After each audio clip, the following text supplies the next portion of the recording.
morning. So much for joining. Because we have breath, we're going to give it just a couple of more minutes to allow people to come on.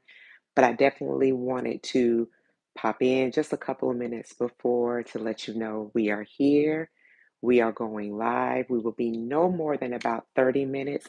And I wish you a very happy King Day. So thank you so much for your comments.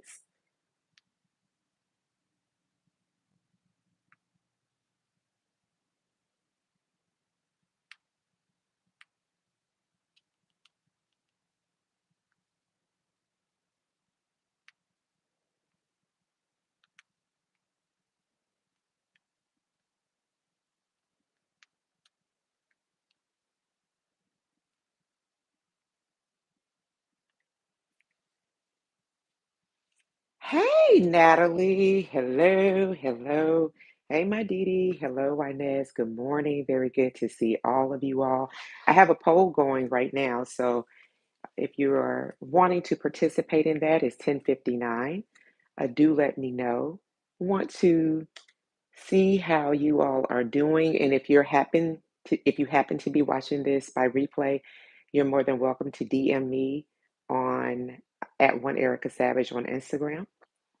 Happy for that.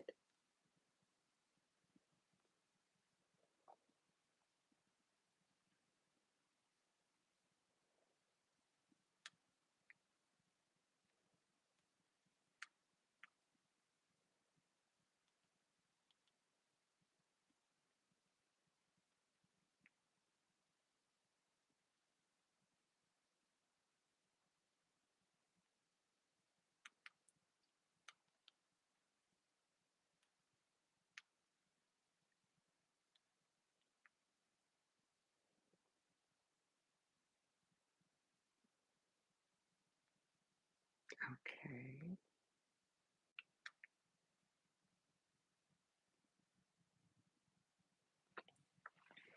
And happy King Day to you as well. Good morning. Happy King Day to everyone. That's right. Today is King Day. It is 11 o'clock, so we're going to go ahead and kick it off. Good morning and happy King Day, as I'm seeing in the comments. So glad to have you connect here. What's up, Jermaine, my homie in Texas? Hope you are staying safe and driving well. Thank you, everyone, for joining today. I'm going to thank you, everybody. So good to see all of you all. What's up? They got my Twitter buddy. His team won. They beat me yesterday. So, just very quickly, my team is the LA Rams. I did get some questions on another social media site. I thought you were a Georgia girl. Long story long. I started rocking with the Rams after I no longer rocked with the Falcons some time ago and loved them. And they played Philadelphia Eagles yesterday in Philly in the snow. Very proud of my guys, 22-28, and very glad of how they showed up. So it was a really good game. So happy wins to you, to my Twitter buddy Chris. Very glad that you were on here today. So for everybody that took opportunity and that's answering the polls, very grateful to have you here on this King Day 2025. It is a day of service, and that is the way with which I am approaching this. If you are new to me, my name is Erica Savage. I am the founder and the host of the Reframed Brain, which is a wellness platform and community that centers and focuses on brain health and other unseen injuries. And an unseen injury can be anxiety, it can be grief, it can be stress. It can be a myriad of things that don't show up for people to automatically recognize that there may be a differing ability or that there is an injury present. So, whatever that may be, that is an unseen injury. And we do that in a myriad of ways, like the engagement that we're having now, which is through a live platform or through a podcast, which is a recorded medium that I have as well. If you hear me every Saturday on the Reese Colbert Show on Sirius XM channel 126, or if you've heard me on other medium spaces or you've seen my writings, and want to also share that coming up the middle of next month, I have a couple projects that will be dropping, and I have an exclusive cohort with limited seating that will be available for people to, if you find what I do to be of value as a wellness lifestyle coach, then you can come in a little bit closer so that you can be a part of a 45-day cohort that will be kicking off in the middle of February. I'm very, very excited about that. So, more information coming on that. Go to the reframebrain.com because that is where we're going to be pushing out and where we have a bulk of our information. So, if you receive the newsletter about this reset that's happening right now, thank you so much. I just mentioned the Reese Colbert Show, and my sister and my dear friend Reese has joined us. So thank you so much for joining today. Uh, and so if you are new to me, I am Erica Savage, and I just talked about my platform and the way that I came into this work before we get into because we have breath and the purpose of that. The way that I came into this work is March 15th, 2021, booked and busy traveling for work. And as I was traveling by way of my car, I was hit twice from behind by an 18-wheel truck. That hit led to a myriad of injuries. It completely transformed my life. It took me out of my work as a political executive and moved me into a place where I received polytrauma care from up to 9 practitioners, doctors, physicians. And out of that was birthed the Reframed Brain. And out of everything that I learned, watching, experiencing all of those practitioners really conspired to make me well. I saw that this would be a benefit because we were just a year into COVID. And if people had those tools, if people had the modalities, if people had the techniques that I had gotten by way of my injury, then it will help people for whatever your workload, whatever your experience, move about your day a little bit better. So that is how I entered the work as a wellness lifestyle coach. I started coaching one to one people that I knew personally, and then moved into the corporate setting where I was able to do that for hundreds of people, which I found to be very, very rewarding. So, what I'm offering today is really a tithe of the Reframe Brain. This is our act of service today. If you've seen me on social media, you know that we did last year 66 days of helping people to reframe wellness because of the contention of the general election. And so this is the work that we're involved in and doing. And so, particularly on this particular day as a service, I want to offer because we have breath. Now, moving forward into what this day signifies. Now, we know that there's something happening right now for those of us that are in the DC area. And even if you're not in the DC area, it doesn't matter because we're all impacted by essentially a changing of the guard.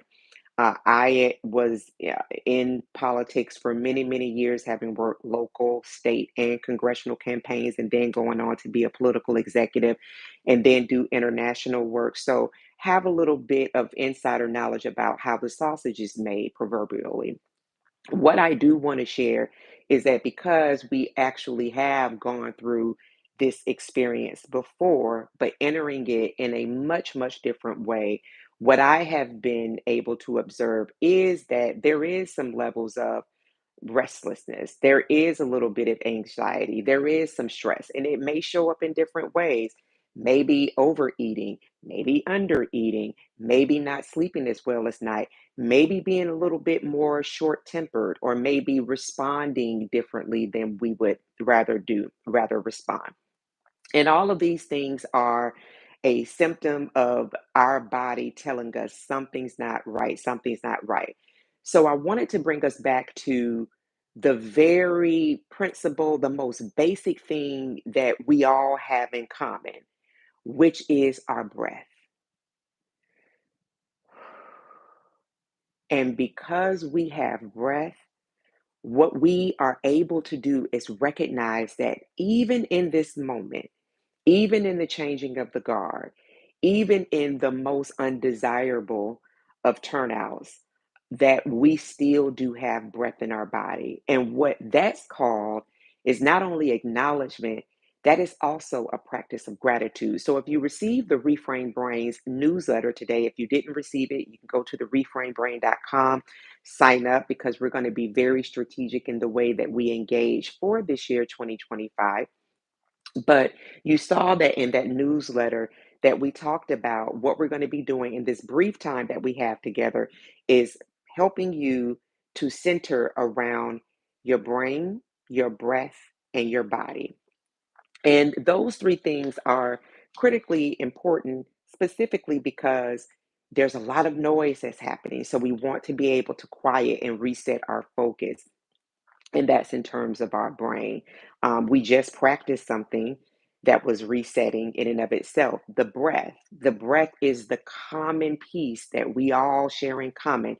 We all have breath. We do it without thinking about it. We do it in our sleep, breathing. And so we want to also watch the way that we breathe, because, particularly in communities where anxiety is a bit more prevalent, there's a tendency to breathe very shallow, and there's a tendency to be very tensed up. And so that the breath does not get to the organs in which it needs to get to make sure that they have oxygen for blood flow. And then, in terms when we're thinking about the body, just as I talked about the tensing up of the body, there's a simple exercise that I'm going to show you all that will activate the parasympathetic nervous system. The parasympathetic nervous system helps us to rest, and it helps us to digest through this amazing nerve that extends from your brain all the way into your abdomen, which is super cool. So let's go ahead and get it kicked off. One thing that I want to mention, and I mentioned this on the Reese Cobra show. Catch it every Saturday at 2 p.m. Eastern Standard Time, Sirius XM, channel 126. That's right, Nicole, the three Bs. Um, I talked about that this was so critically important because everything has breath, right? Everything has breath. I am a plant enthusiast, and I talk to my plants. I hug my plants. I embrace them because they have breath. They also need oxygen. Everything that is living requires oxygen, even fire. And for those people that were impacted by LA's fires that are still that is something that is still very present with people right now, even as we're going through this change and transition in our country, that they need oxygen in order to spread. So, when we're thinking about the necessity of oxygen, it is a life system in and of itself. And when I think about King Day, when I think about Dr. King, one of the immediate things comes to mind to me is that when he passed away at 39 years old, April 4th, 1968, having been assassinated, that the coroner's report reported that he had the heart of a 60-year-old, which in that time, I'm just thinking about that time of that era, if that would have been a little bit more progressive in this end, if that would have been maybe 10 years age in 2025, but the heart of a 60-year-old at that time, as we well know through history, or if anybody were present during that time, that was a very, very, very, very intense era. You're talking about a man who was very much so engaged with the White House, ensuring that legislation that would be not only protective for one class of people, but for many classes of people, that he traveled extensively around the globe, was a Nobel Prize winner, sought a type of remedy through nonviolence, though himself being subjected to violence, having to see really the underbelly of humanity in a human way. So that was a lot, and I'm saying a lot, but it was a behemoth of stress. And so, though we may not have the mandate of an MLK, we still do carry in our DNA some of the stress, right? We still do have to face some of the pressures and some of the pushback against wanting equity, wanting for things to be diverse and inclusive. And inclusive includes ensuring that people like me who have disabilities have opportunities where it may not look like opportunity to be present. All of these different umbrellas that are being hurt and beat at. So when I think about the condition of his heart, I want to start there in the body, and then we're going to work back up.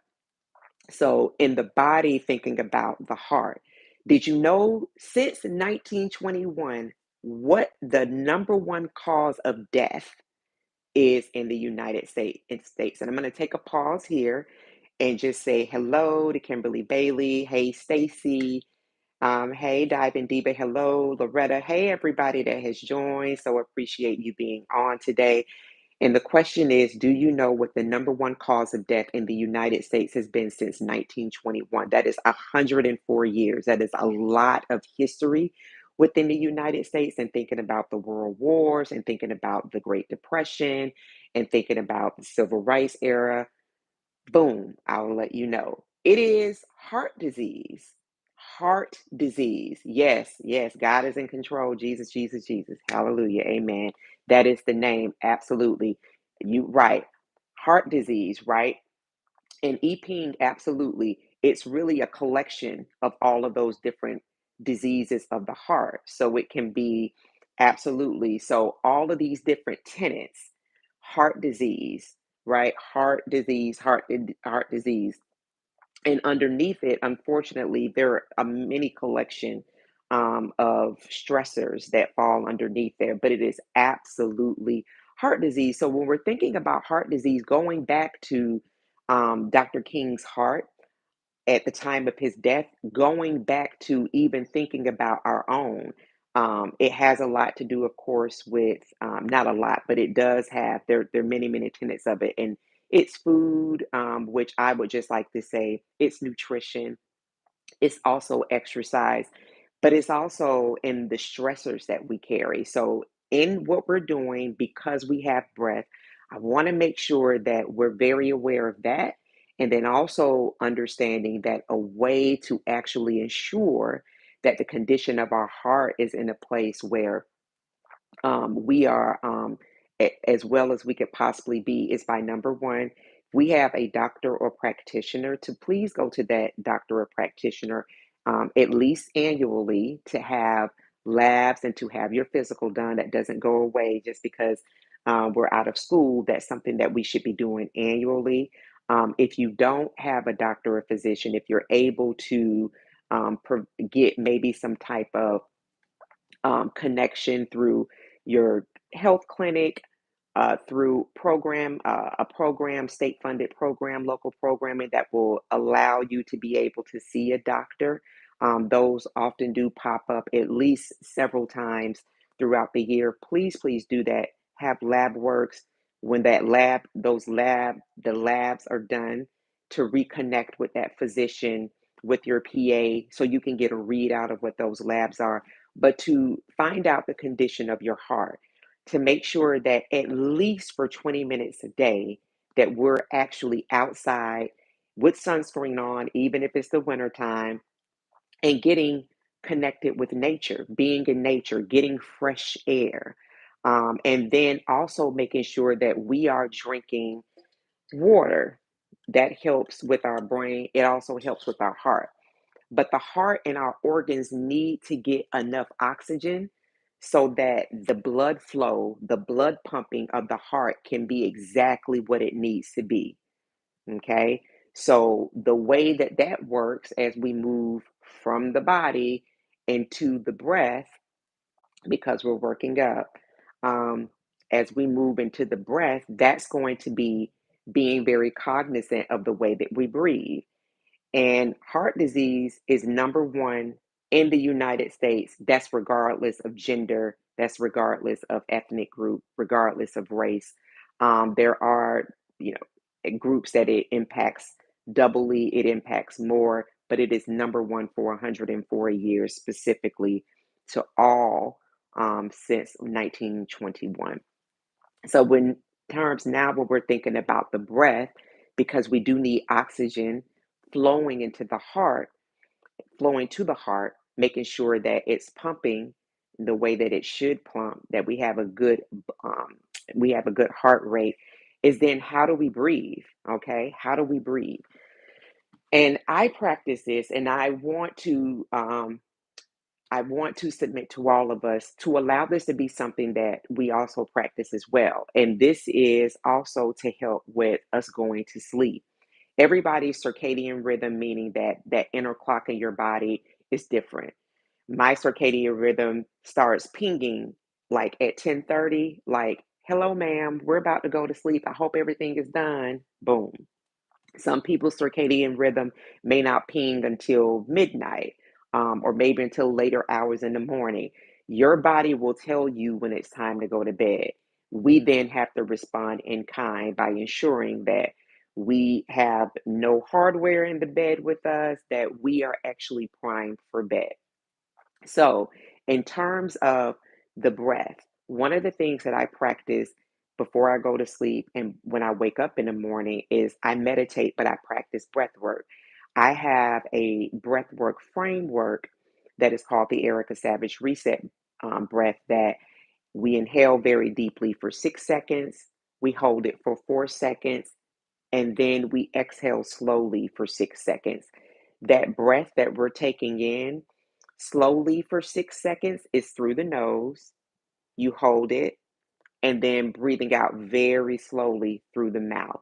What people experience, and that I've been told time and again, is they feel grounded, they feel reset.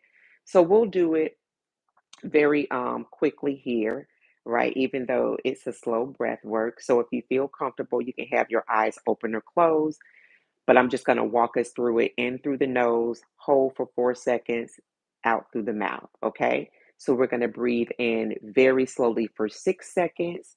One, two, three, four, five, six, four, three, two, one. Exhale, six, five, four, three, two, one. And you do that 3 times over. That is called the Erica Savage Reset breath. And again, that practice helps to bring my body to a place of feeling very rested, feeling grounded, feeling safe. These are some of the things that come up for me. I do that at night before I go to bed, and in the morning before just waking up, hopping out of bed. I practice that breath exercise. Sometimes I go a little bit longer because I am able to breathe in deeper for longer because it's something I've been practicing for many years. But before you get out of bed, before you actually begin your day, practice doing that as well. And then that is also a form of gratitude. So that is the breath part. Now let's move on to the brain part. The brain part of our body that is very connected to all of this is because it is the mode in which all of the information, it is the large computer, it sends out all of information to the rest of our body. And so in the way of quieting our mind, really what I shared with you with the reset breath, the Erica Savage reset breath, is a fantastic way to quiet the mind. But then here is another tool that all of these things touch one another. So everything that I'm talking about really is a tenet of the breath. And that's why the name of this is because we have breath. Um, and hey, Ayana, so good to see you on here, sister. Um, so the brain, there is a nerve that runs from the base of your brain all the way to your abdomen, which I find to be very, very cool. I've seen photos of the nerve itself. It is super, super long. It's really incredible to see the power that our bodies hold really to heal itself, particularly having been in a situation and having the pleasure of being a part of watching and experiencing and working my body into a place of recovery and better healing, is the vagus nerve. You may have heard conversation, you may have seen nerve stimulation, you may have heard of polyvagal. These are terms that you may or may not have heard, excuse me, but the vagus nerve is really, really powerful. And so The vagus nerve is really something that you want to be able, that you can engage. Um, and the way that you do that is if you're feeling anxious, if you're feeling restless, if you're not feeling grounded, if you are feeling stimulated in the way that that is not helpful for you, the way that you actually can activate the vagus nerves is through this simple exercise. And I practice this as well at night before I go to bed. So do this to your comfort level, and it is the same framework with which you would do the breath work, which is you want to do it very gently. And so you'll take a hand, you'll extend that hand over to by your ear, and just gently pull your head over to one side of your body. And for me, immediately, I feel a calm when I do this. It feels really good. It's helpful because it's helping to stretch the neck as well. But that's stimulating the vagus nerve. Okay, so you can hold this for anywhere 10, 20, 30 seconds. I normally hold it for about 60 seconds. That's my own practice. But for this purpose, we'll go ahead and release it right at about 20 seconds. And the release is very gentle. So we'll just, that is a very gentle release. And you may start to feel that in your body. Okay. An immediate sensation of, wow, I feel more present in my body. So we're going to do the same thing for the other side. You'll reach over and just very gently pull your head over to the other side and allow that vagus nerve to be stimulated here as well. And again, however many seconds, 10, 20, 30. Again, in my practice, I do about 60 seconds. And then when you're ready to release, just very gently release your hand and allow your head to come up very, very gently, right? People usually report feeling, again, very much so in their body. They're feeling less anxious. They feel grounded. So we went from the bottom and worked our way up: body, breath, and brain. Remember that these are stimulative exercises. These are stimulative tools that are very much so helpful for making you feel present in your body. And there are also things that you can do like humming. Remember during the civil rights movement, a lot of the footage that I watched, it was a lot of people that were humming, that were singing, and they were doing that as a way of actually activating their parasympathetic nervous system, which brought on the rest and digest um, activation in the body. So, humming, singing is very helpful. Dancing is extraordinarily helpful. Um, and then also, in all of this, practicing gratitude. And that is also something that I do before I retire for bed. I have two journals that I write in. One of them I write in, it is a journal that I write to the Lord every day, asking Him, how was His day? That's just me. But then talking about my day. And then the second journal that I write in things that went well today.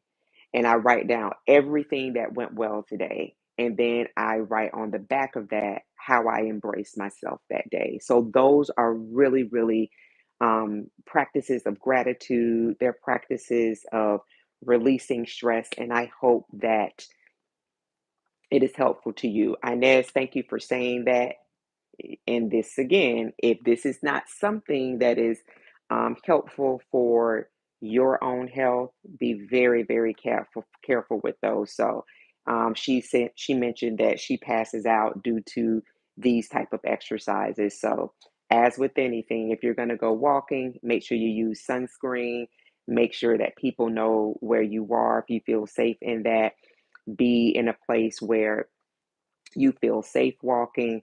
Any exercise that you practice, make sure that that exercise is something that has clearance from your practitioner or doctor, and that you know your body well enough to know what is effective or not. And we are right at 30 minutes. Thank you so much for joining. Do join the Reframe Brain. I have 3 projects that are coming out around the 14th of February. 2 of them will drop directly on the 14th of February. So you do want to be connected with the reframebrain.com so you can get those projects. The third one is something that I mentioned a little bit earlier in the broadcast, which is very specifically, I have an exclusive cohort with limited seating that will be coming out. If you enjoy these exercises, just imagine having 45 days with me where we will be engaging a lot more deep. And hey, Season Boo, good to see you. Where you'll have 45 days with me in a setting where you will be receiving one-to-one and group coaching. So if that is something that you're interested in, please make sure that you're locked into the Reframe Brain so you can get the jump on when that drops. I am so very grateful to each of you all. Y'all, we're going to actually do this. We're going to navigate this. We're going to navigate it in the best way possible because history is absolutely on our side. We have the tools, we have the infrastructure, and more than anything, because individualism is not where it's at. We have one another, and the Reframe Brain is partnering with you to ensure that you remember that. I love you. If you've not pre ordered The Fight to Fly, please, please do so. It drops March 15th, but go ahead and run it up, run it up, run it up at the reframebrain.com. I love, love, love you all. Remember to breathe today and do send me a message to let me know if any of these things were and have been helpful to you at One Erica Savage on your social media. And thank you, Reese. Don't forget to hit the like button because we're going to be doing a lot more activity here. Okay. I love, love, love you all. Thank you. My auntie is on here. Thank you, Aunt Bree. Love you. You all remain blessed. Thank you for participating. Thank you for everyone that's pre-ordered. If you've not pre-ordered The Fight to Fly, go ahead and do it, do it, do it, do it now. I love you all. Have a wonderful, wonderful rest of the day, and we're definitely going to be all right. Okay. Love you all. Be well. Bye bye.